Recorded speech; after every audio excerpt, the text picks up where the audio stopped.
สถานีวิทยุกระจายเสียงแห่งประเทศไทยจังหวัดลำปาง FM 97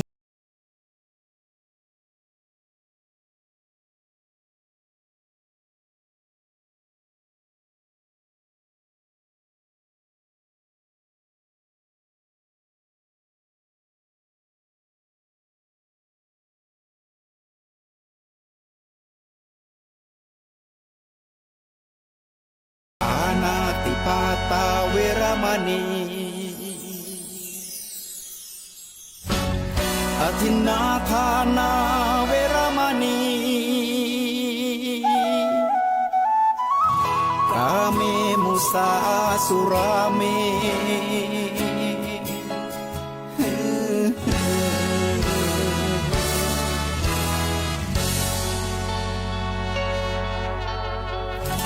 ศีลคือข้อห้ามธรรมคือข้อให้พุทธองค์ตรัสไว้ชี้ทางใจให้ภาคเพียรเบญจศีลเบญจธรรม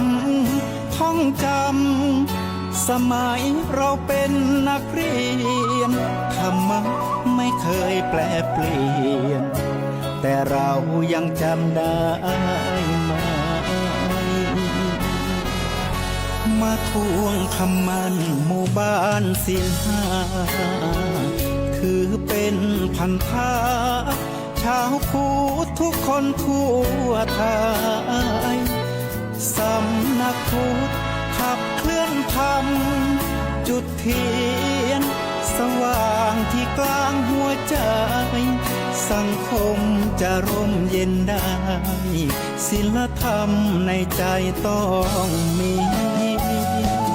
เบญจศีลว่ายังไงไหนลองท่องมาข้อหนึ่งห้ามฆ่าสัตว์ข้อสองห้ามลักทรัพย์ข้อสามห้ามประพฤติผิดในกามข้อสี่ห้ามพูดเท็จข้อห้าห้ามดื่มสุราแล้วเบญจธรรมทั้งห้าว่าอย่างไรไหนบอกชัดๆอีกทีข้อหนึ่งเมตตากรุณาข้อสองสัมมาอาชีพข้อสามกามสังวรข้อสี่ต้องมีสัจจะข้อห้าสติน้ำหนองห้องปุจุแห่งจุหนเกิดมาเป็นคนปะกันทวนหน้าการเสี่ยงฤดูนะงอกงามเข้ากาเป็นธรรมดาอย่างนั้นแงนพอเมฆฟ้าเป็นลือเป็นจั่นนะกำเก่าหนักปั่นลมวิทยาศาสตร์บอกอาจแก้ปมนะดินน้ำไฟลมธรรมชาติแต่งสร้างอันหมู่คนเฮาเนี่ยการหับจางต้องหูจักวางประมาณคิดแปลงหอย่อเฮือนคือมันถูกติดนะน้ำลมมีปิดแกว่งไปรุนแรงแก่อ่อนพรตามปัจจัยคือแปลงอันใดห่วงจุ้ยถูกต้องไว้เกิดจากเก่าคัดเก่าแต่งย่องเหตุผลสอดคล้องตึงดีน้ำท่วมน้ำน้องนะยาโศกมองขีเมตตาจงมีพอกันคือกลุ่มพอกันคือกลุ่มก็ขอความสุขความเจริญจงมีแด่คณะสัตยาญาติโยมสาธุชนพุทธบริษัททั้งหลายในช่วงตอนเจ้านี้รายการธรรมะยามเจ้าก็ได้มาพบปะกับคณะสัตยาญาติโยมสาธุชนทั้งหลายแห่งวาระหนึ่งนะในช่วงที่ผ่านมาก็บ่ค่อยได้มาพบปะกันต่อใดจะโดยเหตุการณ์สัญญาณคลื่นต่างๆบ่ว่าจะเป็นเหตุการณ์ฟ้าฝนตกนะอันนี้ก็เป็นไปตามปัจจัยวัตถุนะที่มันสรรสร้างให้หมู่เขาทั้งหลายแต่วันนี้มาพบปะกับคณะสัตยาญาติโยมทั้งหลายได้นำเอาหัวข้อธรรมต่างๆมาเป็นแนวทางมาเป็นข้อคิดมาเป็นสิ่งหลักการนะดำเนินชีวิตของหมู่เฮาทั้งหลายโดยเฉพาะหัวข้อธรรมะที่จะได้นำมาอู้มาจากันในช่วงตอนเจ้าๆนี่บางผู้บางท่านก็ตื่นมาญาการเตรียมตัวเตรียมการเตรียมงานต่อสู้กับวันนี้ตั้งแต่เจ้าจนถึงแมลงนะสร้างสภาวะคือมัน เปิ้นห้องว่าคือมันโปร่งใสคือมันเบาใจนะคือมันโล่งนะกับจิตกับใจเฮานำเอาธรรมะไปเป็นอาหารสติปัญญาในการดำเนินชีวิตของหมู่เฮาทั้งหลายนะเพื่อให้การโปร่งใจนะคือเกิดอาการโปร่งวางต่างๆนะและการธรรมะยามเจ้าจะมีคณะสงฆ์จังหวัดลำปางสถานีวิทยุสวทลำปางของเฮาแล้วก็คณะสัตยาญาติโยมนะที่เข้ามารวมจิตรวมใจกันสร้างบารมีธรรมรวมกันโดยเฉพาะและการธรรมะยามเจ้าทั้งสทลำปางเฮามีคณะสัตยาญาติโยมหลายผู้หลายท่านที่มีบารมีแก่การในการฟังธรรมนะตั้งแต่เฮาเริ่มต้นกันมาบางคนก็มีความหนักแน่นบางคนก็มีความแน่นแฟ้นบางคนก็มีความศรัทธาเกิดขึ้นในจิตในใจในหัวข้อธรรมต่างๆก็จะพยายามหาหัวข้อธรรมตามหลักสูตรธรรมะมาอุปจากับคณะสัตยาญาติโยมเป็นการเผยแผ่พระพุทธศาสนาเป็นการสืบต่ออายุพระพุทธศาสนาในขณะที่เขายังมีชีวิตอยู่นะบนโลกนี่ทำหน้าที่เจริญร้อยตามพระพุทธธรรมของพระพุทธเจ้าเขานะทั้ง3องค์ประกอบ4หมู่เฮาทั้งหลายได้รวมจิตรวมใจกันบ่ว่าตั้งคณะสงฆ์จังหวัดลำปางเฮาคณะสงฆ์ทั่วโลกคณะสงฆ์ในประเทศไทยของเฮาพร้อมกับสถานีวิทยุสวทลำปางกรมประชาสัมพันธ์จังหวัดลำปางเฮาได้รวมกันทางคณะสงฆ์ก็จะมีหลวงพ่อเจ้าคณะจังหวัดลำปางหลวงพ่อรองเจ้าคณะจังหวัดหลวงพ่อเจ้าคณะอำเภอหลวงพ่อรองเจ้าคณะอำเภอหลวงพ่อเจ้าคณะตำบลหลวงพ่อเจ้าอาวาสพระสงฆ์องค์เจ้าทุกรูปทุกตนในช่วงตอนเจ้าก็จะได้ยินเสียงระฆังเสียงก้องเสียงกลองตีปนตีเพื่อเตือนในการทำวัดเป็นเสียงแห่งมงคลเป็นเสียงแห่งบนว่าเป็นหลักธรรมของเขาโดยเฉพาะเสียงระฆังเสียงก้องเสียงกลองคนยุคบนว่าคนยุค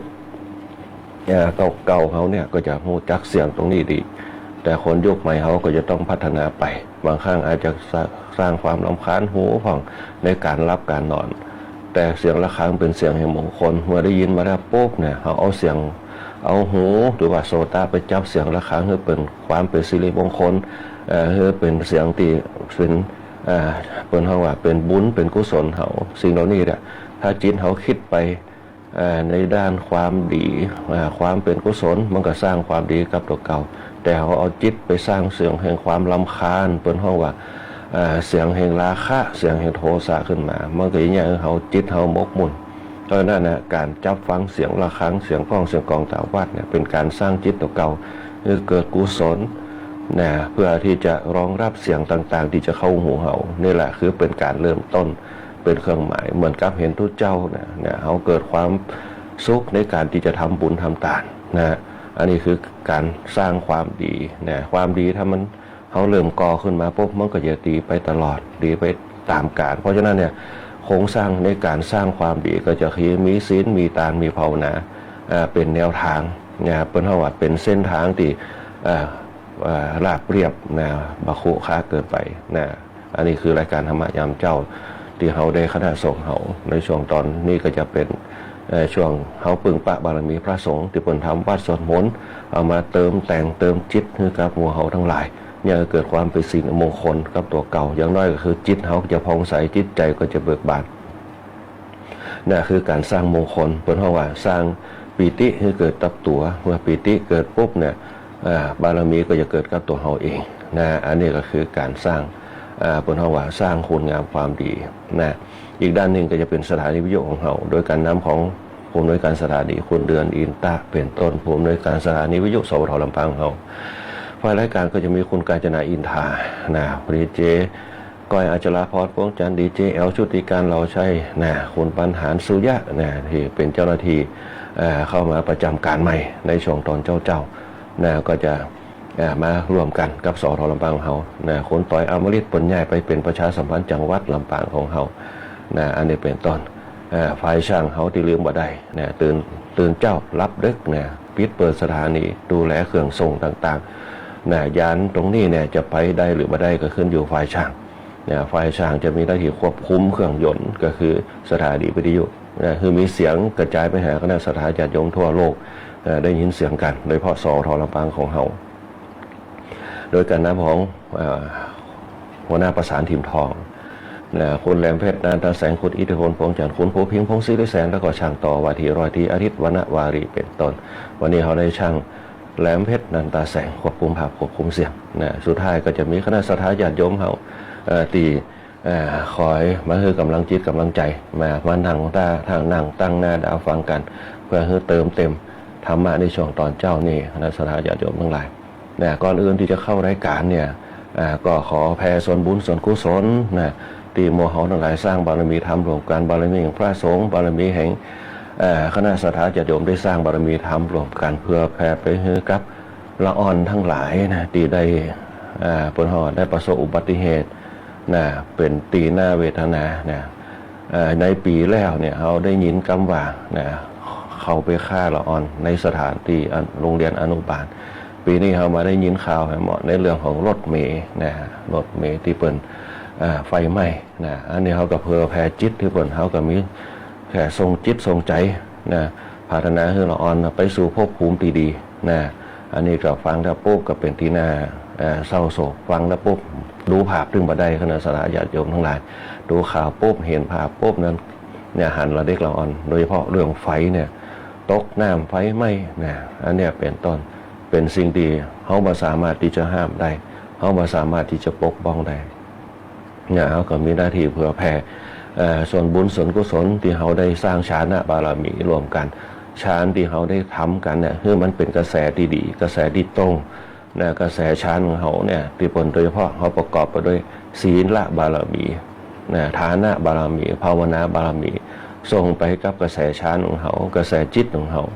เนี่ยคือไปถึงญาณที่เขาตั้งเป้าไว้ละเด็กละอ่อนทั้งหลายนะเพื่อแผ่เขาไปสู่ภพภูมิที่ดีว่าบ่ต้องมีวิบากกรรมเหมือนกับในชาติปัจจุบันพร้อมกันนั่นก็ช่วยกันนะเพื่อแผ่พลังจิตตัวคนของท่านนะไปให้กับสิ่งที่เกิดขึ้นในบ้านเมืองของเขานะบางทีมันเกิดทุกข์พิกภัยต่างๆนะให้มันเกิดขึ้นให้มันเป็นประเทศชาติที่มีความเจริญรุ่งเรืองนะอยู่ด้วยกันอย่างมีความสุขนะปนข้อหายน้ำต่างๆไปนะอีกด้านหนึ่งก็จะเพื่อแผ่มาให้กับคณะสัทธาญาติโยมที่ได้รับทุกขเวทนาอุทกภัยบางคนก็ยังน้ำยังมาใครแห้งแต่เตือกยังแจ่น้ำแจ่ยังดูเป็นขี้เปื้อขี้โป่งต่างๆในช่วงนี้ตะวันก็มีฝนตกมากำหนึ่งนะโดยเฉพาะตั้งแม่พริกตั้งศพปราบเขานะที่ได้รับผลอุทกภัยที่เกิดขึ้นมาคิดว่าคงจะลดไปตามลำดับแต่เขาก็ต้องประมาท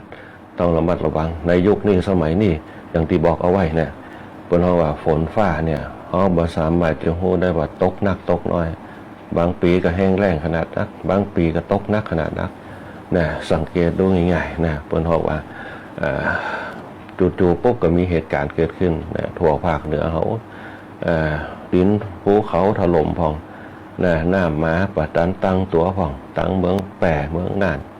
แม่ฮ่องสอนเชียงใหม่ลำปางพะเยาเจอกันหมดกำแพงเพชรต่างๆนะในปีนี้ปีหนึ่งนะเพราะนั้นก็อยู่ที่พลังจิตของเรานั่นแหละที่สร้างความดีความงามเอาไว้เพื่อเผยแผ่เป็นพลังเพื่อแผ่ไปสัมพันธ์กับธรรมชาตินะให้เกิดความสมดุลกันในการดำเนินชีวิตของเรานะโดยเฉพาะพลังแห่งธรรมนะพลังแห่งธรรมจะเกิดขึ้นได้ก็ขึ้นอยู่กับเรามีความตั้งใจแล้วก็ประกอบด้วยพลังภายในที่เป็นตัวอุดหนุนนะก็คือพลังแห่งศีลพลังแห่งทานพลังแห่งภาวนาที่เขาจะปากันไปส่งจิตส่งใจให้มันถึงเป้าหมายตรงนั้นเป็นกุศลจิตแต่ละดวงนะตรงนี้เป็นต้นนะสุดท้ายปุ๊บเดี๋ยวเขาจะมาปกปามาทักทายกันในช่วงท้ายๆโดยเฉพาะคณะสัทธาญาติโยมที่มาดีได้มาร่วมบุญร่วมกุศลกันในการฟังธรรมนะบางคนก็บอกว่าจะได้อันอย่างในช่วงวันนี้ก็คือได้พลังแห่งอารมณ์แล้วก็ความรู้สึกแห่งพลังธรรมพลังธรรมก็คือพลังแห่งธรรมชาติในการกำหนดจิตตัวเก่าให้อยู่กับตัวและส่งกระจิตมาในเรื่องของฌานต่างๆเข้ามาจับเสียงแห่งธรรมเป็นลำดับไปในช่วงที่จะเฮาอู้กันนะในช่วงนี้ก็จะเป็นวันนี้วันพระนะคณะสัทธาญาติโยมทั้งหลายวันพระคนเฮาว่า12 ดับนะถ้าเป็นตั้งเหนือบ้านเฮาเป็นเดือน12 ดับนะ เดือน12 ดับวันที่2วันนี้ตั้งคนเฮาว่าตั้งใต้บ้านเฮาก็เป็นเดือน10นะเดือน10เนี่ยบ้านเฮาเนี่ย12 ดับ12 ปีผ่านมาละอันนี้12 ดับละ วันพวกนี้ก็เป็นข้างขึ้นละนะเป็นเดือนเปิ้นห้องว่าจะเข้าเป็นเดือนเกียงนะเดือนเกียงละเปิ้นเฮาเดือนเกียงเดือนเมืองบ้านเฮานะอันนี้ก็จะเปลี่ยนไปตามฤดูกาลวันนี้ก็จะมีงานกินข้าวสลากที่วัดแสงเมืองมา วัดแสงเมืองมาเพื่อจะกินข้าวสลากกันเป็นการสืบทอดประเพณีถึงจะบอกใครมีคณะศรัทธาญาติโยมประเด็กละอ่อนไว้รุ่นเข้ามารวมเกียนร่วมงานกันแต่ก็มีคนเฒ่าแก่ ร่วมทำกิจกรรมกันเพื่อสืบสร้างสรรค์ประเพณีอารยธรรมต่างๆอันนี้ก็คืองานกินข้าวสลากที่วัดแสงเมืองมาก็ขอเชิญคณะศรัทธาญาติโยมทั้งหลายมารวมงานบุญงานกุศลกันในการสืบสานประเพณีและวัฒนธรรมอารยธรรมต่างๆอันนี้ก็งานกินข้าวสลากในส่วนของวัดป่าส้มปล่อยวัดศรีภูมิมาก็จะเป็นวันที่12วันที่12เพิ่นจะทำกันติดหน้างานการกินข้าวสลากวัดศรีภูมิมาหรือว่าวัดตาส้มปล่อยเพิ่นจะกินข้าวสลากกันวันที่12เดือนนี้เริ่มเดือนนี้กันในช่วงนี้จะเป็นงานกินข้าวสลากหลายตีหลายแห่งวันนี้ก็จะวัดพระธาตุลำปางหลวงได้ยินตัวเจ้าที่เปิดมาสอนหนังสือที่โรงเรียนวัดพระธาตุลำปางหลวงก็จะกินข้าวสลากกันก็เรียกว่าเป็นประเพณีใหญ่จังอำเภอก่อขาของที่เปิดทำกันอันนี้ก็คืองานกินข้าวสลากในวันนี้ก็ขอเชิญคณะศรัทธาญาติโยมไปสร้างสรรค์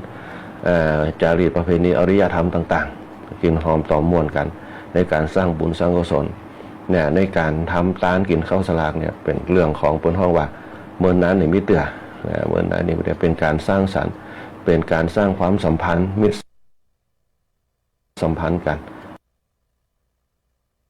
เพื่อเป็นการที่การทำบุญไปวัดไปวาเนี่ยกับจัตทิฏฐิมานะตรงไหนคณะศรัทธาญาติโยมทั้งหลายเพื่อเขาว่าเป็นการกำจัดทิฏฐิมานะก็คือ1ปล่อยวางปล่อยวางในเรื่องของการเพื่อเขาว่าเป็นการสร้างสรรค์ความเป็นอิสระในการดำเนินชีวิตไปเข้าหมู่เข้าจุ้มกันอันนี้เป็นต้นอันนี้ก็คือการงานประเพณีและวัฒนธรรมที่เขาช่วยกันสร้างสรรค์เสียงอาจจะบูบวาบไปผ่องคณะศรัทธาญาติโยมอะไรก็อดเอาเป็นลักษณะนี้อันนี้ก็คืองานกินข้าวสลากแต่ว่าได้มีโอกาสไปงานข่าวดำตั้งเสริมงามพอดีมีญาติอยู่ทั้งปุ่นเปิ้นได้เปิ้นห้องว่าได้สิ้นชีวิตไปได้ไปรวมงานกิจกรรมงานข่าวดำและปะคณะศรัทธาญาติโยมหลายผู้หลายท่านตั้งเสริมงามในเรื่องของการฟังธรรมะต่างๆก็ได้อูจากันก็ได้เห็นการสืบสานอารยธรรมประเพณีคนเฒ่าคนแก่เจ้าบ้านเปิ้นช่วยกันอันนี้ก็ถือว่าเป็นคนห้องว่าเป็นอารยธรรมที่เขาสืบกันมาโดยเฉพาะย้ำเจ็บย้ำเป็นย้ำตายก็ไปช่วยกันไปช่วยกันเป็นห้องว่าเป็นความสร้างสัมพันธชนร่วมกันในสังคมที่เขาอยู่รวมกันเป็นหมู่ตรงนี้เป็นต้น อันนี้ก็คือการสร้างสรรค์อารยธรรมประเพณีเพื่อบังฮือเขาละกันเพื่อบังฮือเขาเป็นห้องว่ามีมิจฉาทิฏฐิต่อกันเป็นห้องสร้างสัมมาทิฏฐิต่อกันนี่แหละคือความเป็นพุทธศาสนิกชนของเขาการสร้างความสัมพันธ์กันถือว่าเป็นเรื่องเอกของชาวพุทธของเขาเพราะนั้นพฤติกรรมชาวพุทธเขาจึงเป็นคนที่สัมพันธ์ไมตรีกับคนง่ายเป็นห้องว่าปล่อยวางแล้วก็ไว้ใจมีความบริสุทธิ์ใจที่เขาต้อนรับเข้าสู่แขกบ้านแขกเมืองกับญาติพี่น้องเขานี่แหละเป็นห้องว่าการสร้างฝึกพฤติกรรมในการสร้างศีลสร้างตานสร้างภาวนาศีลเนี่ยเขาตั้งใจได้เตรียมใจได้ปล่อยวางได้ทานก็คือเนี่ยเขาเป็นคนใจกว้างแล้วก็ภาวนาเนี่ยเขาจิตใจเจริญงอกงามไพบูรย์ทั้ง3ตัวเนี่ยเป็นโครงสร้างเพราะฉะนั้นอาตมาภาพก็อยากจะให้ภาครัฐภาคเอกชนทุกอย่างเนี่ยมองเห็นความสำคัญในเรื่องของตรงนี้คำว่าเป็นพุทธศาสนาคำว่าศีลธรรมในยุคปัจจุบันเขาจะมีบทบาทน้อยมากโดยเฉพาะสังคมพระสงฆ์สังคมหลักการต่างๆเขาว่าคอยได้นำเอาธรรมะมาเป็นองค์ประกอบกันแต่ในสมัยยุคก่อนๆเปิ้นจะเอาธรรมะนำหน้าถึงเขาบ่คิดถึงตัวเจ้าแต่เขาก็นึกถึงหลักธรรมหลักธรรมเนี่ยจะเนี่ยคนเขาเนี่ย เปิ้นเฮาว่ามีความคิดที่แยกแยะเป็นโดยเฉพาะธรรมชาติเนี่ยเฮาแยกแยะธรรมชาติเป็นเนี่ยเฮาก็มีเหตุมีผลมีปัจจัยที่จะให้เฮาดำเนินชีวิตได้อย่างถูกต้องเพราะฉะนั้นเนี่ยก่อนที่จะเฮาจะมีศาสนาขึ้นมาเนี่ยเฮาจะเชื่อในเรื่องธรรมชาติก่อนในเรื่องธรรมชาติในเรื่องพระอาทิตย์ขึ้นตกในเรื่องดินฟ้าอากาศ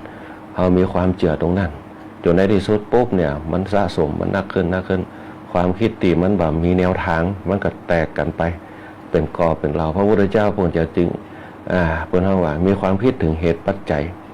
เนี่ยต่างๆทีนี้คือความถูกต้องมันเกิดขึ้นเนี่ยเพิ่นจึงกำหนดความทุกข์เนี่ยเป็นเบื้องหน้าเนี่ยคนเฮาเนี่ยเกิดมาก็แค่ลมหายใจแรกก็ทุกข์ละเกิดมาก็ทุกข์ละเนี่ยทุกข์นี่เฮาลองสังเกตว่าเวลาเฮาเกิดมาอย่างเฮาได้ยินเสียงละอ่อนเนี่ยร้องไห้ก่อนเนี่ยเกิดมาปุ๊บโอแว่ตลอดเกิดขึ้นมาบ่มีละอ่อนคนไหนเกิดมาไข้หัวแคกๆบ่มีเนี่ยร้องไห้เพราะอย่างหนึ่งเพราะตื่นอากาศ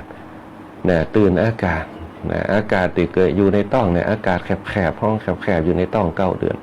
หายใจด้วยสายสะดือเนี่ยพอก็มาปุ๊บเนี่ยตกใจกับอากาศมันกว้างเนี่ยก็สะดุ้งในระยะหนึ่งปุ๊บเนี่ยพอปรับสภาพอะไรก็ยังให้อยู่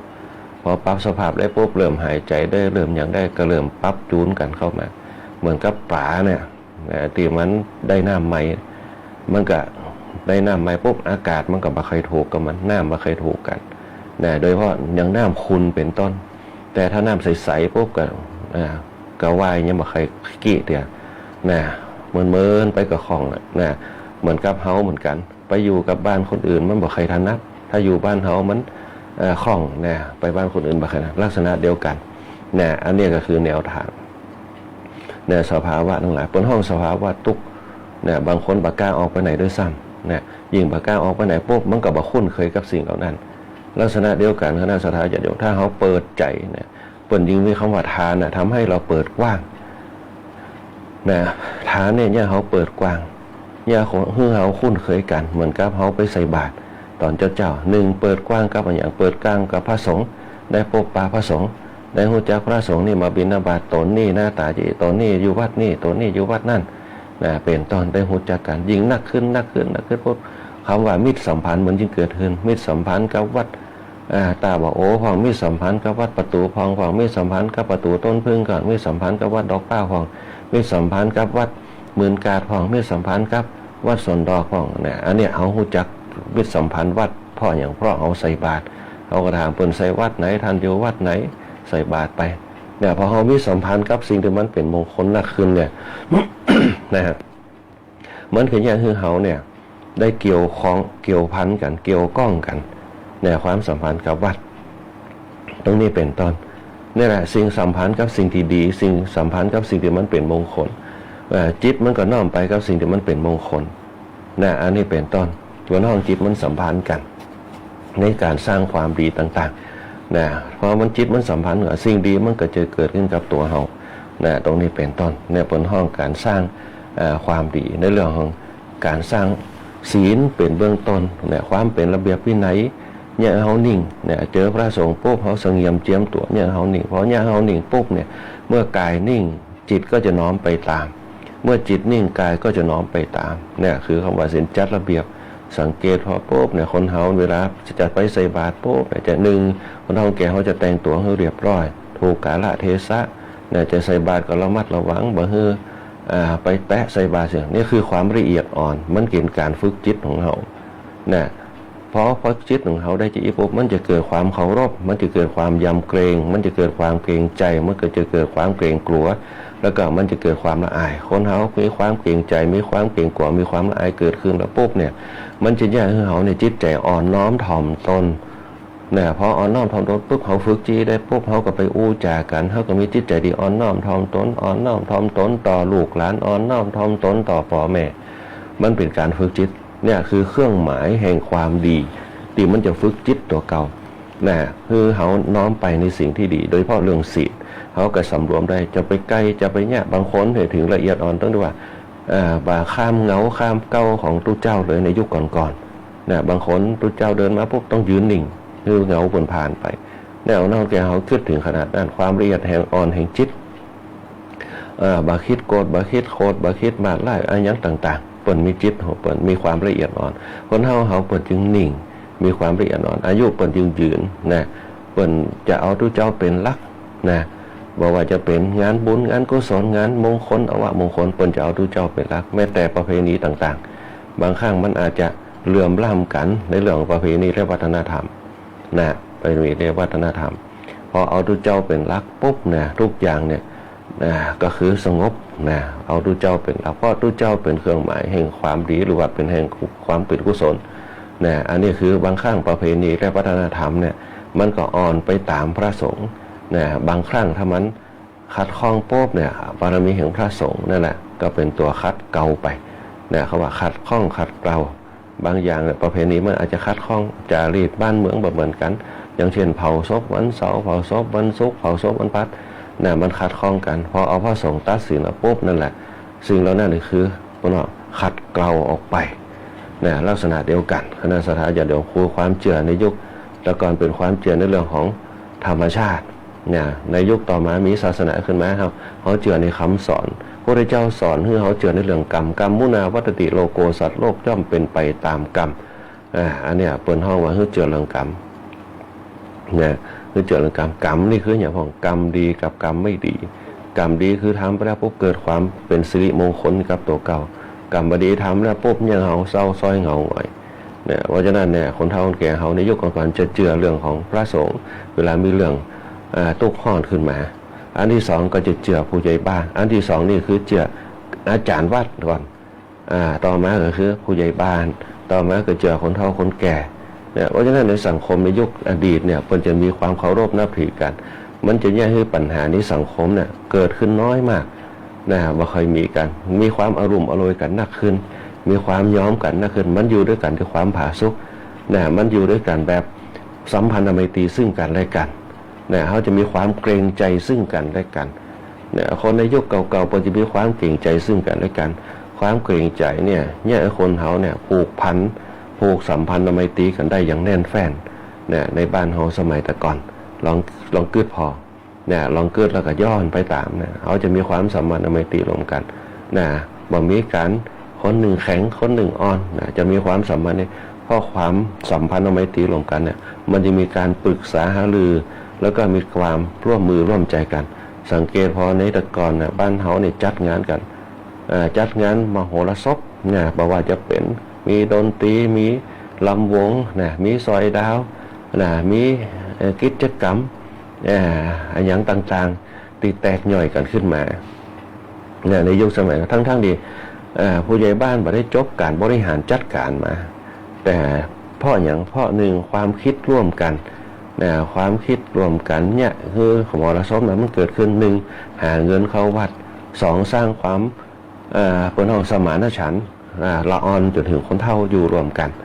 นะละออนก็จะจัดนั่นผ่องป้าเป้าผ่องปิงโก้ผ่องนะอันนี้ละออนกลุ่มหนุ่มสาวจัดซอยดาวผ่องคนเฒ่าเขาก็จะไปตั้งลำวงผ่องนะลำพงย้อนยุคผ่องเนี่ยที่เขาว่ากันอันนี้เป็นกระจัดเป็นม่วนกันเนี่ยเป็นห้องว่าการสร้างสัมพันธชนร่วมกันในยุคสมัยก่อนเนี่ยเป็นห้องรักแห่งหยังรักแห่งศีลแห่งทานแห่งภาวนาเอามารวมกันมันจึงธรรมะมันจะเกิดขึ้นก็คือความออมชอมซึ่งกันและกันเนี่ยความสัมพันธ์ไมตรีซึ่งกันและกันมันจะเกิดความสุขความสำเร็จในสังคมนั้นบ่มีการทะเลาะวิวาทกันบ่มีการตีกันบ่มีการรบกวนกันในสังคมอยู่ก่อนตำรวจก็บ่ต้องไปเฝ้างานด้วยนะในยุคสมัยแต่ก่อนเนี่ยตั้งแต่เป็นละอ่อนอย่างเนี้ยสังเกตว่าบ่มีตำรวจมาเฝ้างานบ่มีทหารมาเฝ้างานอันนี้รวมกันบัดเดียวนี่บ่ได้นะมีหาอย่างปุ๊บก็มีเรื่องทะเลาะกันเพราะอย่างเพราะสังคมเขามันขาดศีลขาดทานขาดภาวนาโดยเฉพาะละอ่อนยุคใหม่เนี่ยจะบ่ฮู้จักศีลศีลนี่คืออย่างคือการสำรวมใจนะเขาบ่ต้องว่าเป็นข้อละแต่ศีลคือการสำรวมใจเนี่ยจะได้สำรวมใจเนี่ยเขาอ่อนน้อมถ่อมตนเนี่ยรู้จักกาลเทศะรู้จักเคารพสถานที่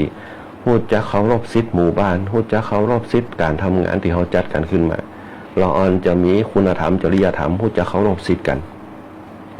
เนี่ยอันนี้เป็นต้นสังเกตพอละเด็กละอ่อนในยุคปัจจุบันกับละอ่อนแต่ก่อนจะต่างกันแต่ก่อนเนี่ยคนเฒ่าคนแก่ปัจจัยพ่อปัจจัยแม่เตือนอ่อนก็ฟังกัน บาเดียวบ่ได้บาเดียวนี่ลองไปว่าโป๊บเป็นเรื่องเป็นราวกันขึ้นมาเพราะมันขาดจริยธรรมคุณธรรมขาดศีลคือการสำรวมมันจะย้อนเข้าไปถึงการพฤติกรรมในโลกเบื้องหน้าตัวเอาเป็นห้องว่าย้อนไปหาพฤติกรรมต่างๆที่เขาจะดำเนินชีวิตไปคำว่าศีลเนี่ยมันจะยศแค่นั้นมันเป็นเส้นทางที่เขาจะดำเนินชีวิตไปถ้าคนเขามีศีลมันจะเขาสำรวมรู้จักอ่อนน้อมถ่อมตนสำรวมกริยามารยาทก็มาจากศีลมารยาทดีบ่ดีก็อยู่ที่ศีลอันนี้คือศีล5ข้อสำรวมกายสำรวมวาจาสำรวมใจสำรวมกายได้มันก็ยังคือกายเฮางามสำรวมใจได้มันก็ยังคือใจเฮางามสำรวมวาจาได้มันก็ยังวาจาเฮางามมันน่าฮักขึ้นมาอันนี้เป็นตอนนี้คือศีล2ตารู้จักเคารพสิทธิอีป่ออีแม่ป่อหลวงแม่หลวงเคารพรุ่นปีรุ่นน้อง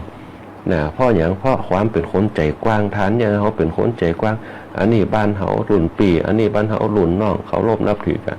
บ่เดียวในหมู่บ้านหมู่บ้านละอ่อนบ่ฮู้จักกันก็มี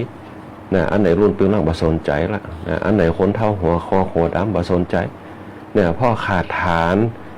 นก็คืออย่างปันใจให้แก่กันฮู้จักเคารพสิทธิซึ่งกันและกัน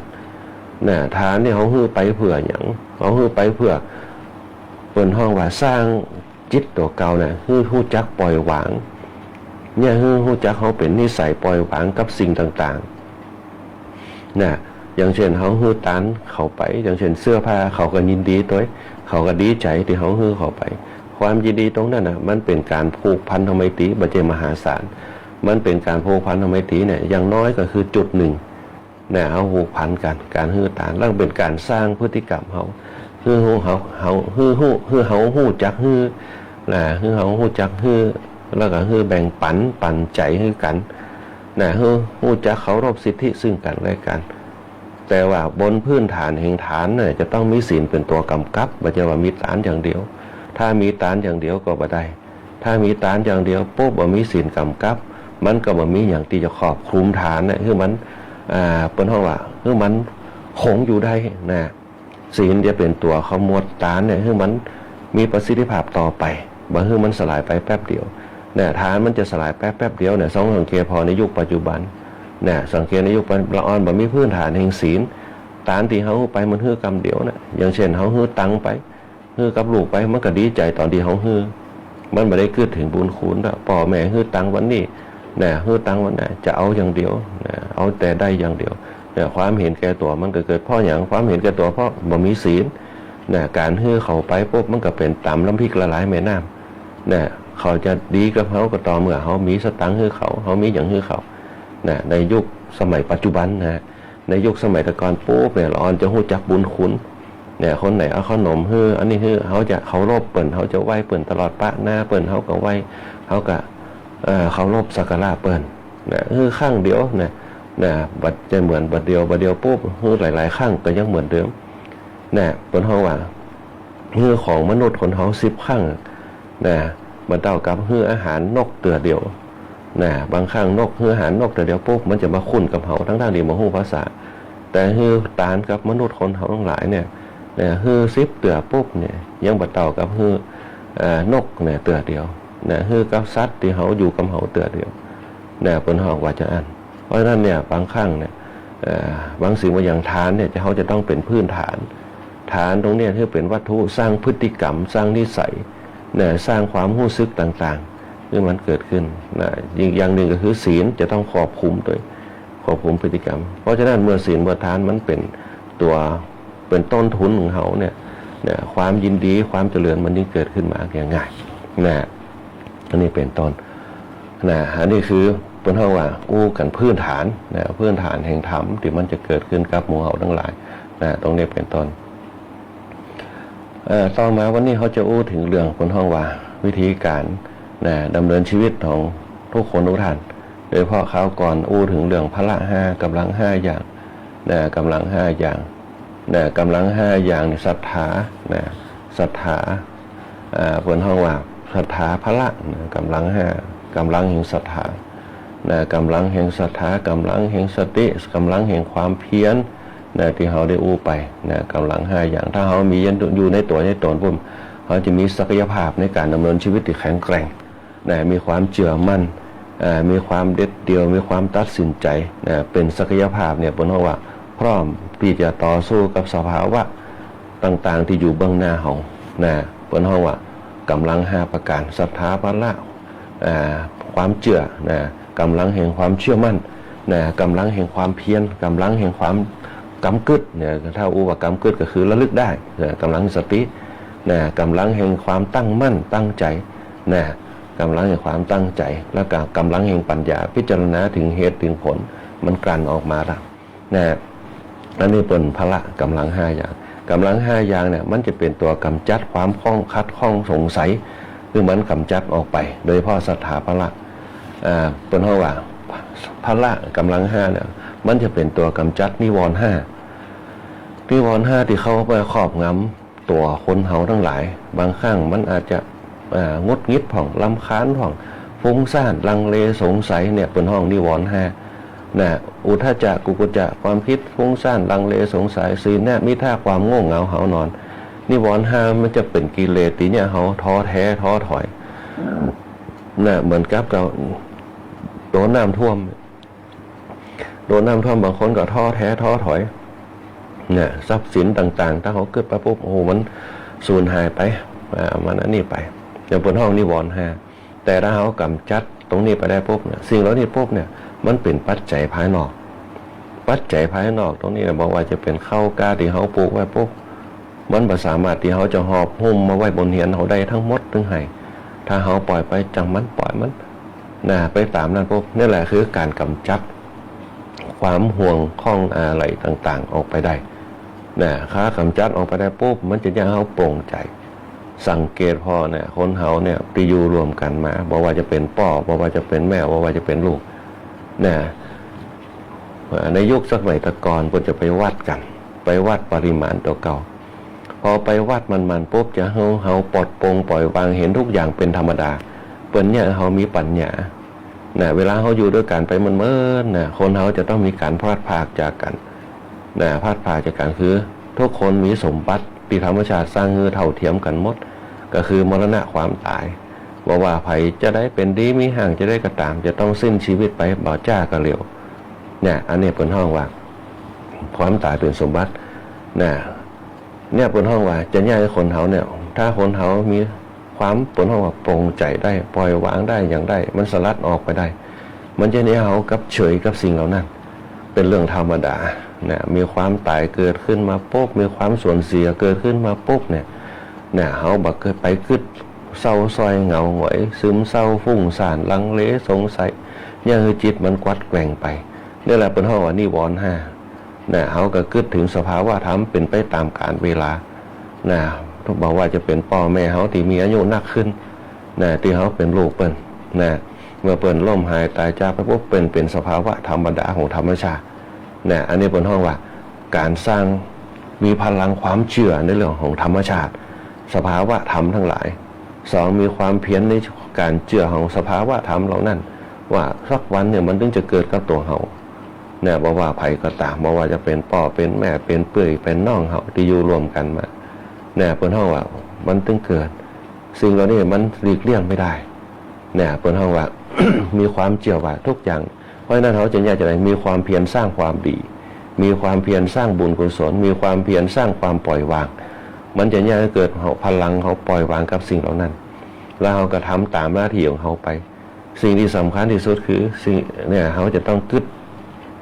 ในการสร้างความดีสร้างบุญสร้างกุศลเป็นพลังภายในส่งเสริมขึ้นไป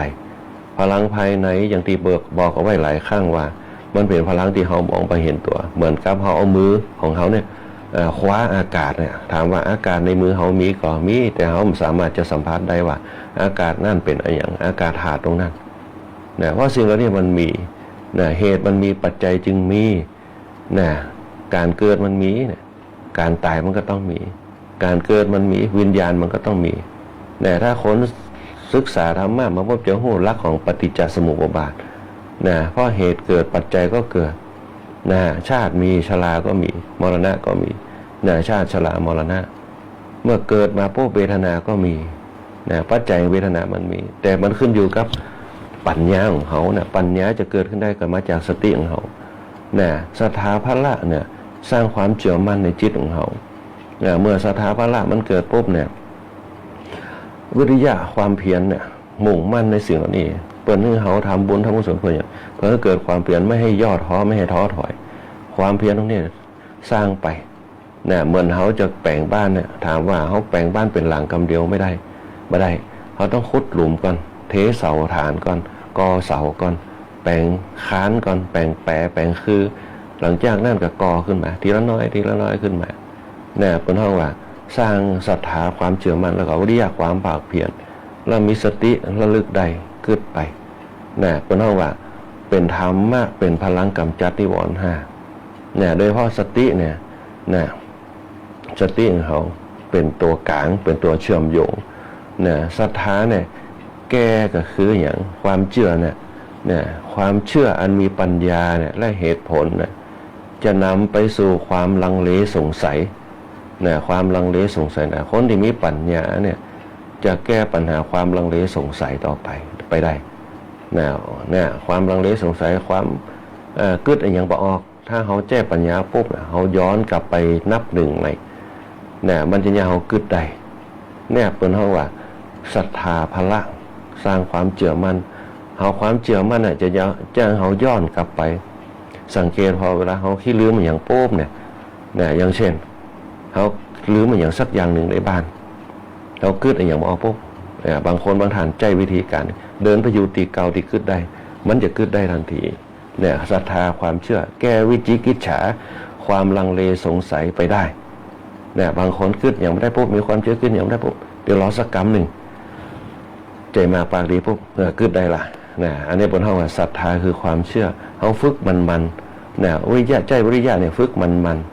เนี่ยฝึกมันปุ๊บเนี่ยใจความเพียรพยายามกึดมันทบทวนไปเพราะนี่พอมันทบทวนมันปุ๊บสติเขาก็จะไปจำในเรื่องของความเชื่อมั่นที่เขาจะทบทวนละมันจะเอาฟื้นความจำขึ้นมาเนี่ยโดยเฉพาะบางคนบางท่านตีโปรยเป็นอัลไซเมอร์เนี่ยเดี๋ยวเขาแก้ความเชื่อต่างๆความเชื่อว่าคนเนี่ยเปิ้นจำได้เนี่ยเปิ้นเคยกรรมตัวนี้ได้เนี่ยมันจะฟื้นสติขึ้นมาเนี่ยทำมันปุ๊บเนี่ยสติมันก็จะเกิดขึ้นมาสติคือความระลึกได้มันจะเกิดขึ้นมาเนี่ยสร้างความเชื่อไว้เหมือนกับบางครั้งปอหลวงไม่หลวงที่เปิ้นเข้าโรงพยาบาลเปิ้นกึดหาลูกหลานกึดอย่างแม่เขาก็กึดสร้างความจำเมื่อเปิ้นพอความจำมันเกิดความเชื่อมันมาความจำมันเกิดความเชื่อมาปุ๊บเนี่ยความตื่นใจเนี่ย มันก็เกิดขึ้นมาเพราะอย่างพ่อปีติเนี่ยมันก็ยังคนเขาจื่นขึ้นมาเนี่ยทำมันปุ๊บเนี่ย มันก็ยังกลับคืนมาได้มันเหมือนกับสมัยพระพุทธเจ้าเนี่ยฟื้นสติให้นางปตาจาราเนี่ยพระพุทธเจ้าก็จะรักการตรงนี้แหละพละห้านี่แหละกำลังห้าอย่างทำให้นางปตาจาราที่เป็นบ้านเนี่ยฟื้นคืนสติกลับมานางปตาจาราเนี่ยเสียลูกไป3 คนเสียผัวไปคนหนึ่งสติฟันเฟือนพระพุทธเจ้าก็ใจศรัทธาคือความเชื่อมั่นในตัวเองไม่ใช่ว่าความเชื่อธรรมชาติอย่างเดียวความเชื่อมั่นในตัวเก่าความเชื่อมั่นตรงนี้ดึงอย่างก็คือดึงจิตที่มันแตกสานออกไปเนี่ยสร้างความจำขึ้นมาเนี่ยสร้างความจำมาแล้วก็สร้างปัญญาให้เขามีสร้างเหตุสร้างผลมันเกิดเนี่ยเธอลองไปหาเมล็ดพันธุ์ผักกาดสิเมล็ดพันธุ์ผักกาดเนี่ยเป็นยาวิเศษเตี้ยเนี่ยให้ลูกคุณที่ตายไปแล้วฟื้นคืนชีพขึ้นมาได้เมล็ดพันธุ์ผักกาดเนี่ยเขาเป็นบ้านเขากันใหญ่เอาเมล็ดพันธุ์ผักกาดเมื่อวานมันก็ออกผักกาดพวกเขียวหางดอกนั่นแหละพระเจ้าก็ฮื้อไปหาเมล็ดพันธุ์ผักกาดมาแต่ว่าเมล็ดพันธุ์ผักกาดเนี่ยเปิ้นมีเหตุของเปิ้นว่าพระเจ้าแล้วก็ปัจจัยเปิ้นเมล็ดพันธุ์ผักกาดต้องเป็นบ้านตีคนบ่มีคนตายเลยพระเจ้าผลตั้งกุศลไหวไปอันเมล็ดพันธุ์ผักกาดคนเฮาได้ยินเมล็ดพันธุ์ผักกาดปุ๊บเนี่ยเขาดีใจเราโอ้ยาวิเศษเมล็ดผักกาดหาง่ายที่ไหนก็ได้นางปตาจาราได้ยินใส่แม้แต่เป็นพี่บ้านเขาฮู้จักเมล็ดพันธุ์ผักกาดถามว่าคนที่สติบดีปุ๊บฮู้จักสตังก็ฮู้จักสตังนางปตาจาราได้ยินกันว่าเมล็ดพันธุ์ผักกาดปุ๊บเนี่ยดีใจโอ้ง่ายทุกบ้านมีหมดเมล็ดพันธุ์ผักกาดแต่มีข้อแม่แล้วปัจจัยของเปิ้นมีเหตุก็คือเมล็ดพันธุ์ผักกาดปัจจัยของเปิ้นก็คือต้องเป็นบ้านที่ไม่มีใครตายเลยต้องฟังแล้วปุ๊บกับเป็นที่ น่าศรัทธาเลื่อมใสในสติปัญญาของพระพุทธเจ้าตีเนี่ยนางปตจราเนี่ยสติฟั่นเฟือนเนี่ยลดโลกออกไปเนี่ยกลับคืนมาเนี่ยเหตุของเปิ้นแล้วก็ปัจจัยเปิ้นสุดท้ายแล้วปุ๊บนางปตจราไปซ่อหาบ้านหลังแรกเมล็ดพันธุ์ประกาศมีกับเจ้าของนะสักกำได้กับเจ้าแล้วก็ถามว่าบ้านนี้มีคนตายหรือยังโอ้ตายมาหลายเจนคนละไปแหมติ๊กๆจนหมดหมู่บ้านในหมดหมู่บ้านมีคนตายหมดเนี่ยนางปตจรามานั่งเกิดโอ้นะในหมู่บ้านทั้งหมดมีคนตายหมดทุกคนบ่มีบ้านไหนที่มันไม่ไผตายแล้วเขาจะมานั่งเกิดที่อย่างบ้านเปิ่นตายวัดเศร้าโศกลำไรเสียใจ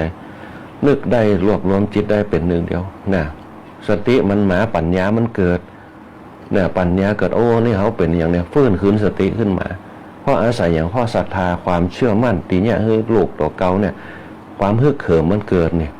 แต่พอไปหาปุ๊บเนี่ยปัจจัยตีเนี่ยความเพี้ยนเนี่ยมันเนี่ยเขาเนี่ยได้เกิดปัญญาได้เกิดปัญญาเขาเศร้าโศกความเศร้าโศกมันเป็นเบื้องหน้าพอไปเคียบโอ้ปั้นเปิ่นกับเศร้าโศกอย่างเขาเนี่ยแต่เปิ่นยังตัดได้สติเนี่ยมันกลับคืนมาสติเนี่ยมันจะเป็นตัวแก้ปัญหาเนี่ยโดยเฉพาะสติเนี่ยพระพุทธเจ้าบอกว่าสติเป็นตัวแก้พยาบาทคนไหนที่ชอบพยาบาทพวกมีสติระลึกได้นึกถึงความดีนึกถึงความงามนึกถึงปัญญาที่มันจะเกิดขึ้นนึกถึงความสุ่งตัวเก่านะเขาจะเก็บไว้ให้ยังนะเป็นปัญหากับตัวเขาก็ได้ให้เหลือเขาปล่อยไปเหี้ยจิตให้เขาเบาสบายเขาว่างคือเขาเบาสบายคือคิดถึงความดีเนี่ยพอเขาทำได้เป็นนิสัยปุ๊บมันจะตัดภายนอกได้ละห่วงนอกสำลอกห่วงในละห่วงนอกคือละทุกอย่างบ่เข้ามาสู่จิตของเขาบอกว่าจะเป็นโลภโมโทสันต่างๆจะเป็นดีมีห่างจะได้เนี่ยละห่วงนอก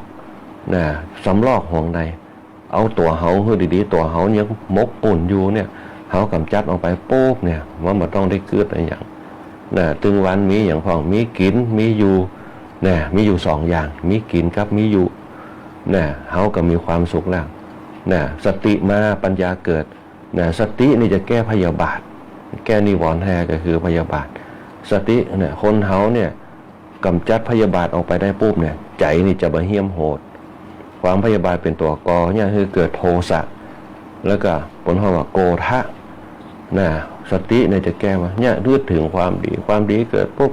การอ่อนน้อมถ่อมตนการยอมเนี่ยไม่ได้ยอมแพ้นะการยอมเนี่ยเป็นการยอมเพื่อชนะ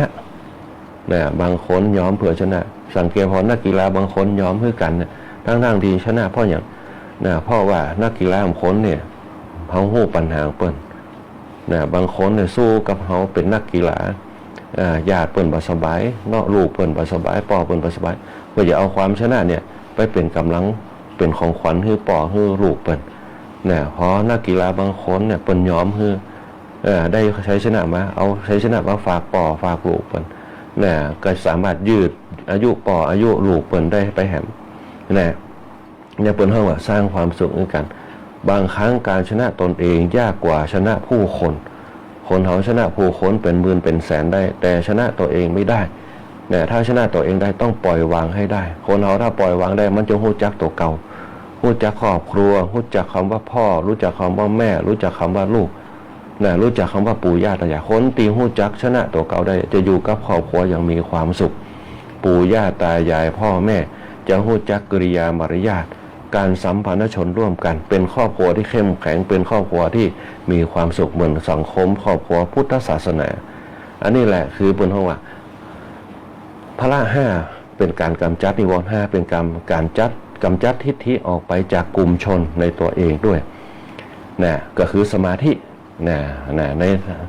พละห้าเนี่ยสมาธินี่จะแก้อุทธัจจะกุกุจจะความคิดฟุ้งซ่านรำคาญสงสัยออกไปได้สุดท้ายปัญญาเนี่ย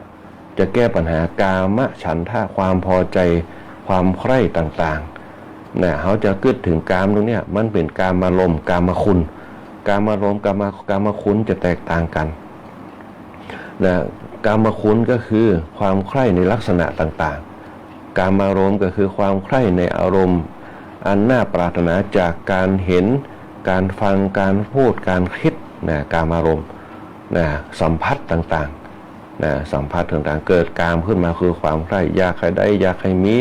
อยากใครเอามาเป็นของตัวเก่าเนี่ยกามารมณ์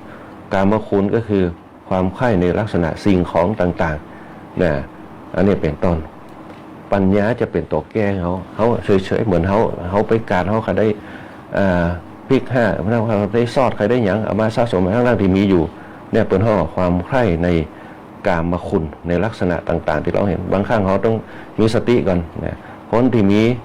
พละห้าเนี่ยจะหู้ว่าของเขามียังเหลืออยู่เหลือประมาณสัก3-4 วันเนี่ยเดี๋ยวทำ3-4 วันกลับมาซื้อถ้าซื้อไปปุ๊บมันก็เกิดพื้นที่เขาบางคนโต๊ะกับข้าวกับปลาเนี่ยของเต็มโต๊ะเนี่ยมีตึงซอสมีตึงอย่างมีตึงแฟบมีตึงอย่างเนี่ยบางครั้งเขาหันมันลดแลกแจกแถมเขากับใครซื้อด้วยการมาขุนของเขาการมาขุนคือลักษณะเนี่ยบางครั้งเนี่ยคนขายเปิดกึ่งมีทั้งแจกทั้งแถมตีมันจะแจกจะแถมนั่นปุ๊บเนี่ยเขาจะหู้ว่าหมดอายุหรือหมดอายุข้างมาเป็นปีก็มันจะแกบกันเนี่ยจะไม่มาเลยนี่อยากอยู่เนี่ยเปิดต้องเอาไก่จะมดออยอกาอย่างกาเนี่ยเอามาแกบกันอันนี้เป็นวิธีการกลยุทธ์ของเปิดนะฮะนั่นเนี่ยเป็นต้นเพราะฉะนั้นเนี่ยปัญญาจะแก้กามฉันทะคือความใคร่ต่างๆความใคร่ในลักษณะคือกามคุณความใคร่ในกามารมณ์ก็คือความรู้สึกที่อยู่ภายในถ้าเขาแก้ปัญหาตรงนี้ได้ปุ๊บเขาจะบ่ยึดมั่นบ่ยึดติดในสังขารว่าเขาจะปล่อยวางได้คนเฒ่าแก่เขาในยุคสมัยตะก่อนเปิ้นบ่ใช่ฮู้ธรรมะเนี่ยแต่เปิ้นฮู้จักหลักการไปวัดเนี่ยเปิ้นจะฝึกหลักการอย่างเช่นเปิ้นไปวัดปุ๊บได้อย่างห้อง1วันศีลเนี่ยอย่างวันนี้วันศีลไปปุ๊บเปิ้นจะติวซ่าติวหยังไปวัดเขาไปวัดปุ๊บเปิ้นจะมีกิจกรรมทำตามกิจวัตรของเปิ้นเนี่ยไปใส่ขันศีลไปใจขันแก้วทั้ง3เนี่ยไปใส่เข้าตอกดอกไม้นะสิ่งต่างๆสิ่งเหล่านี้เนี่ยมันเป็นการเตรียมพ่อมาจากที่บ้านมันพวกนี้จะไปวัดเน้อเตรียมกันไปนั่นแหละคือเขาความได้เป็นปกติในการจะสร้างนิมิตหมายความดีพระพุทธเจ้าบอกว่านิมิตตังสาธุรูปานังนะการสร้างความดีเป็นเครื่องหมายของคนดีคนดีคืออย่างคือกุศลคนที่มีกุศลนะครับว่ากุศลก็คือความดีนะสร้างกุศลเนี่ยเกิดเป็นผลทำให้เกิดบุญคืออย่างบุญคือความสดใสเนี่ยคือความปิติคือความอิ่มใจนะความสดใสความอิ่มใจนะมันเป็นความรู้สึกที่เขาได้ทำแม้แต่บางคนบางท่านเข้ามาในวัดโป๊บเนี่ยสถานที่วัดเป็นสถานที่สงบเป็นสถานที่สงบเสงี่ยมเนี่ยเขาเข้าไปบรรยากาศที่โป๊บเขาก็จะมีความสุขนะเพราะเป็นเครื่องหมายไม่ว่าจะเป็นโบสถ์เป็นหยังต่างๆในศาสนาแต่ละศาสนานะอันนี้เป็นต้นนี่แหละคือกรรมวิธีการสร้างพลังเนี่ยคือเกิดความสุขความสบายความสำราญใจเกิดกับจิตกับใจต่างๆนะพละห้ากำจัดนิวรณ์5ถ้าคนเขาฝึกพละ5ได้ปุ๊บเนี่ยนะศรัทธาวิริยะสติสมาธิปัญญาได้นิวรณ์5จะบ่เกิดกับตัวเก่าเนี่ยดูง่ายๆสังเกตพอคณะศรัทธาญาติโยมทุกคนมาวัดคนน้องแกมาวัดเปิ้นจะบ่มีความคิดที่ว่าอดแอดเนี่ยมาวัดใช้เวลา1 ชั่วโมงเนี่ยใส่บาตรใส่เสียงใครขันศีลขันแก้วทั้ง3นั่งสำรวมกันบางคนก็มานั่งเอาอารมณ์แห่งธรรมะมาเข้าเฝ้าพระพุทธเจ้าจิตอยู่ที่พระพุทธเจ้าพระประธานในโบสถ์นั่นแหละคือพระบรมสารีริกธาตุที่บรรจุอยู่ภายในนะเป็นห้องว่าเป็นตัวแทนพระพุทธเจ้าเขาก็ว่าเข้าเฝ้าพระพุทธเจ้าในวันศีลอย่างเช่นวันนี้วันศีลหลายวัดแต่ว่าก็จัดกิจกรรมกันเนี่ยคนน้องแก่เขาก็นึกถึงพระเจ้า2นึกถึงพระสงฆ์3นึกถึงพระธรรมครบทั้ง3อย่างเนี่ยเป็นแนวทางเลยนะสร้างพลังจิตตัวเก่าเมื่อพลังจิตตัวเก่าเกิดพลังหินฌานก็จะเกิดพอพลังฌานเกิดมันก็จะยืดอายุสายทางสายธรรมให้เกิดญาณขึ้นกับตัวเราญาณตรงนั้นก็คือความดีความรู้สึกความสบายในเรื่องของอายุวันนะสุขะพละที่เฮาจังเจตจำนงไว้เอาไว้ทั้ง4อย่างรวมกันกับปุ๊บนี่ก็คือการสร้างพลังภายในเนี่ยให้เกิดพลังภายนอกอายุวันนะสุขะพละนี่สร้างพลังภายในให้เกิดพลังแห่งความตั้งมั่น เนี่ยให้จิตเฮาตั้งมั่น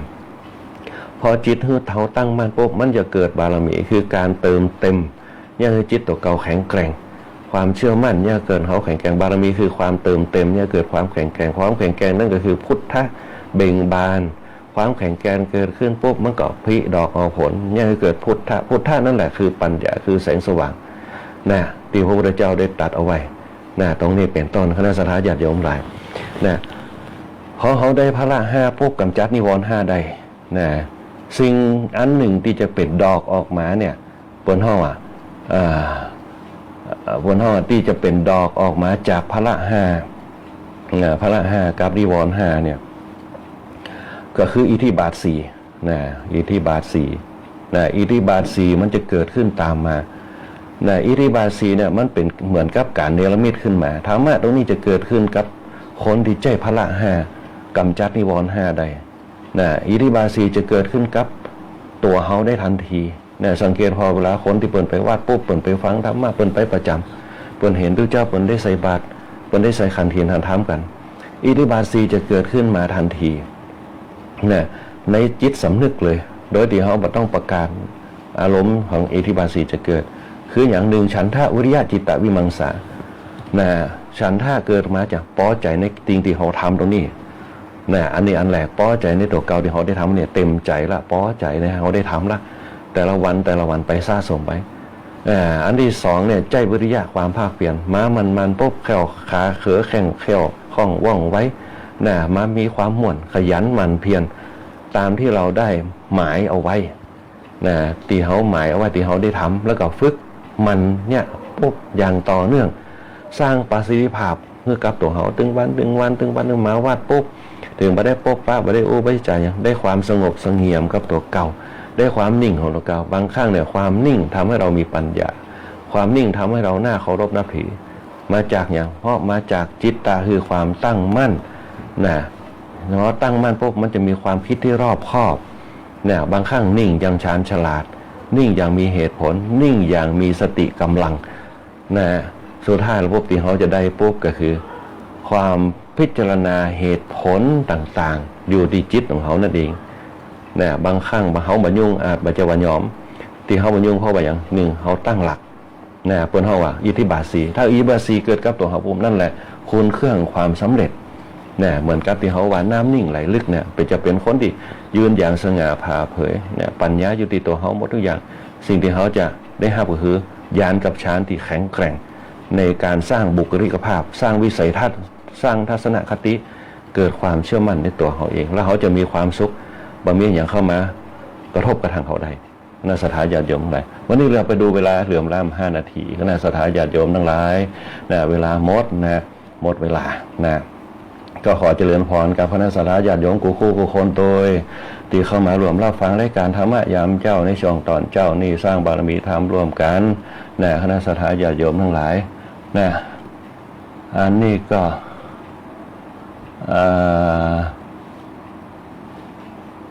หลายผู้หลายท่านเดี๋ยวก็ทักทายกันนะบอกว่าจะเป็นคุณโยมสารวัตรเนี่ยวาสุกเฮาตีมาฟังธรรมะอยู่เป็นประจำคุณโยมสง่าตัวคุณโยมสง่าลุ่มแม่น้ำวังนะตีฟังรายการธรรมะยาวคุณโยมแสงเดือนคุณโยมมนชนกคุณโยมลาวันคุณโยมนิรนาถตัวคุณโยมแม่อัมภัยคุณโยมแม่ใบคุณโยมดาราสื่นเจียนศิริคุณโยมรสสุคนคุณโยมปูศรีคุณโยมโชคดีมีความสุขคุณโยมธนชานะคุณโยมจันคุณโยมจันฟ้องคุณโยมแม่สีพันคุณโยมอุไรวันนะคุณโยมสุภาวดีคุณโยมจันคำนะคุณโยมนวลศรีนะคุณโยมแม่ประภัยตัวนะคุณโยมแม่ประภัยก็ขอเจริญพรคุณโยมแม่ประภัยตัวนะเพิ่นได้เขียนมาว่าการนมัสการฟังธรรมะทุกวันช่วงที่น้ำท่วมก็ขอเป็นกำลังใจตัวเนื้อแม่เนื้อขอให้ป้นข้อหายน้ำไปเร็วๆขอให้ป้นจากน้ำจากอย่างไปขอให้มีโจกมีหลักนะขอให้มีความสุขความสำราญใจนะกราบนมัสการท่านพระอาจารย์นพดลและก็คณะที่มาเยี่ยมเยียนเปิดไปเยี่ยมเยียนที่บ้านแม่ประภัยตัวนะแล้วก็ปอาจารย์สุขำเถาราชอายุ87 ปีฟังรายการธรรมะแล้วก็รายการสวททุกรายการถามหาดีเจก้อยตัวกับป้ารัตดาเดี๋ยวป้ารัตดากับฟังธรรมะตอนยามเจ้าเหมือนกันนะเพิ่งเคยอูมาดีเจก้อยก็ติดตามเป็นสะพานบุญตลอดนะดีเจแอลดีเจต้อยนะคนบอกว่าอยากจะเห็นตัวจริงนะอันนี้ก็ฝากไปหาดีเจก้อยเขาตัว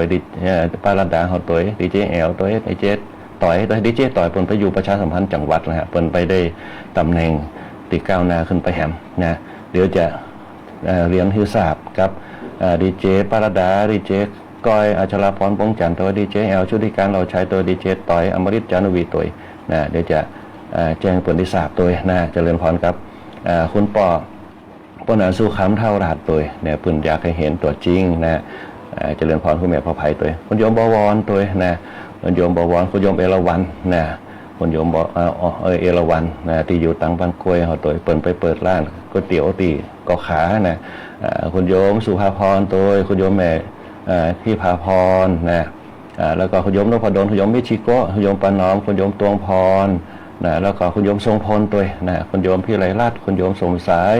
นะคุณโยมทีบาบิลอนตัวคุณโยมอารีนะคุณโยมสมพรตัวที่เข้ามารวมสร้างบารมีรวมกันในการรายการธรรมะยามเจ้าในช่วงตอนเจ้านี่นะทุกคนทุกท่านนะอันนี้ก็ที่เราได้จากกันไปนะในช่วงรายการธรรมะยามเจ้าในวันนี้นะคณะสัตยาญาติโยมทั้งหลายหลายผู้หลายท่านที่เข้ามาสู่รายการธรรมะยามเจ้านะในช่วงตอนเจ้านี่นะฮะตุปีติขามโนพิคูนะตุปีอภินันโทพิคูพระครูวิทักษ์ปริยันพระครูวิจารณ์บรการแล้วก็ตุเจ้าธรรมดาคุณแม่สลวยบ้านคาทริยาตัวคุณแม่สุรีตังบ้านตรงหัวจ้างตัวที่เข้ามารวมฟังธรรมะด้วยกันนะปาติ๋มตรงเลยนะตั้งบ้านกำแพงเมืองนะคุณป้านันทวดีชัยยาตัวที่ฟังรายการธรรมะยามเจ้าดีเจแอลดีเจก้อยตัวนะคุณโยมแดงหวานคุณโยมอารีคุณโยมจันทาคุณโยมยงจุดตัวนะคุณโยมพระนิดาคุณโยมพี่ไรรัตน์คุณโยมสมศรีคุณโยมสมสายคุณโยมบุญเพียงคุณโยมปานอมคุณโยมมิชิโกคุณโยมนพดลคุณโยมพระวินตัวนะคุณโยมสิวที่พาพรคุณโยมสุภาพรคุณโยมนภศรคุณโยมเอราวัณคุณโยมบวรคุณโยมสุภาวดีคุณโยมจันทร์คำคุณโยมโชคดีมีความสุขเนี่ยคุณโยมอุศรีคุณโยมใบคุณโยมแม่เพ็ญศรีต่างบ้านกาดโป่งคุณโยมแม่วินิจคุณโยมสมพรแล้วก็คุณโยมกัญญาคุณโยมมนชนกคุณโยมแสงเดียงคุณโยมสง่าคุณโยมคำหมวนคุณโยมสรวุฒิตัววันนี้เวลาหมดเวลาธรรมภาพระครูวิบูลย์ปริยัติยากรก็ขอเจริญพรลากับคณะสัตยาญาติโยมเอาไว้แต่วันนี้มาลาไปพร้อมครับฝ่ายช่างนะโยมแบบเพชรนันทแสงตัวโอกาสหน้าก็มาพบปะกันใหม่วันนี้ก็ขอเจริญพรติดตามรับฟังรายการธรรมะยามเช้าได้ใหม่ในวันและเวลาเดียวกันนี้ทางสถานีวิทยุกระจายเสียงแห่งประเทศไทยจังหวัดลำปาง FM 97 MHz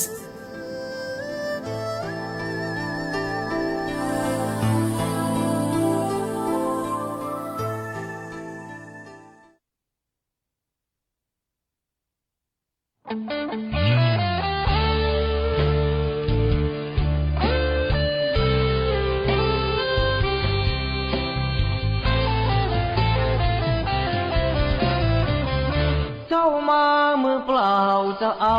อะไร เมื่อตอนเจ้าไปเจ้าก็ไป